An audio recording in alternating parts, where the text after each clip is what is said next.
Good day, everybody. We're sitting here at the school. It's March 17th, 2021. It hasn't even been 2 months since Biden took office.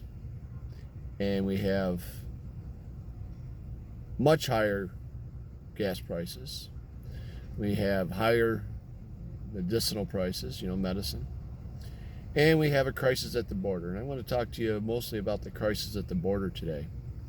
Those of us who voted for Trump, who supported Trump, knew that when Biden took office, we're going to be getting a lot of illegal immigrants coming across that border. But yet, those who voted for Biden and the media, for some reason, hadn't figured that out. And now they're surprised that we have a border crisis. Ta-da! Are you kidding me? Well, how can you be surprised? Donald Trump started building a wall. He got Mexico and other countries down in Central America to stop these caravans, to discourage people trying to go across our border. And he started building a wall. One of the first things Biden did when he got in is he stopped the construction of the wall. During his campaigning, he encouraged immigrants to come. So we now have kids in the proverbial cages again. Kids without parents. Don't know what to do with these kids. It's a humanitarian crisis is what they've been calling it. And Biden doesn't know what to do. I do. Rescind the executive order. Continue to build the wall. Apologize to Mexico for insulting them by telling them to stand down, that they're doing wrong, and ask them to continue what they've been doing. That's how Mexico's been paying for the wall. They were doing it without being paid by the U.S. That's how they were paying for the wall. Exactly what Trump said. Mexico's going to pay for it. Well, he couldn't get the cash, but he got the labor.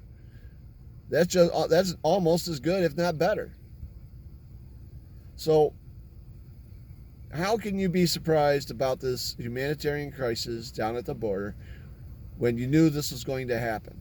Anybody with an IQ higher than that of a rock knew this was going to happen. If you didn't know, then obviously you didn't put any thought into it. If you didn't put any thought into it, that's on you, not me. That's not on anybody else. That is on you.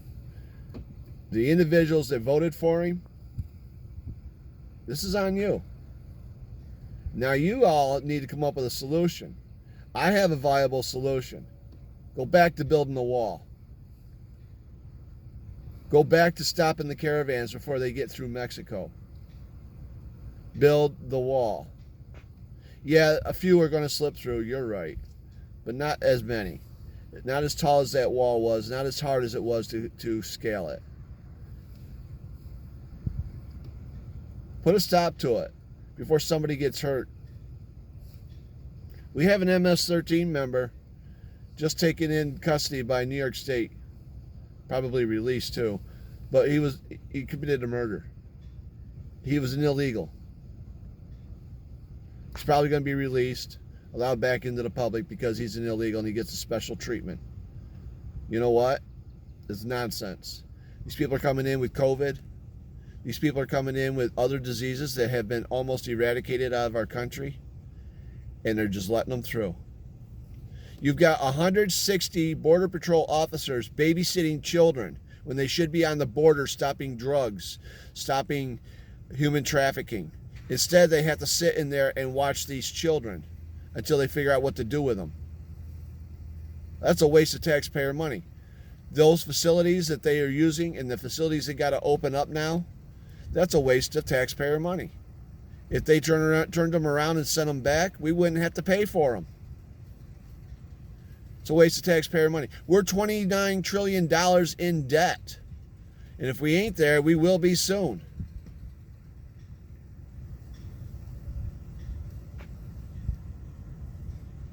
Who's paying this debt? I can't. I don't have $29 trillion. Do you? I don't think anybody in this country has $29 trillion. And they want to say, well, we could just print more money. Well, every time you print more money without taking money out of circulation, the value of our money goes down and prices go up.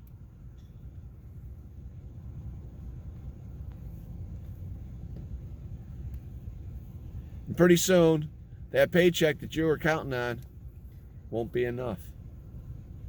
That paycheck that keeps you having food on your table and a roof over your head won't be enough. Now, to lead Ilano, whatever her name is, she proposed a federal moratorium on rent and mortgage evictions. In other words, if you can't pay your rent and pay your mortgage, she wants to forgive that debt and pay the landlords.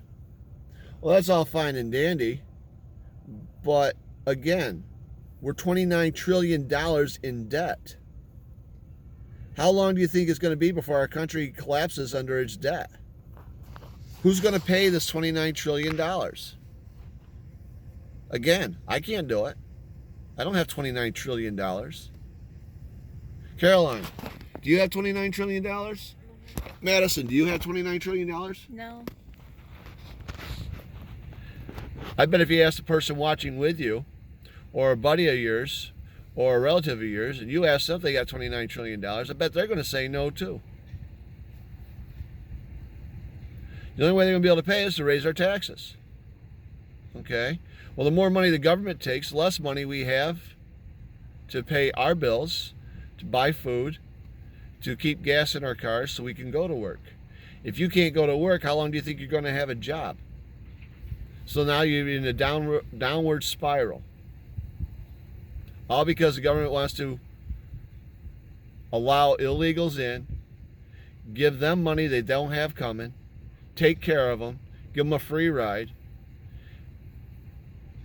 And it's absolutely absurd. It really is. The left has got to learn to stand down and think before they speak, think before they decide to come up with some kind of paradise. Because I'll tell you right now, there is no paradise in this world. You can't have paradise in this world because we can't afford it. All right, I've ranted long enough. Y'all have a good day. We'll talk to you another time.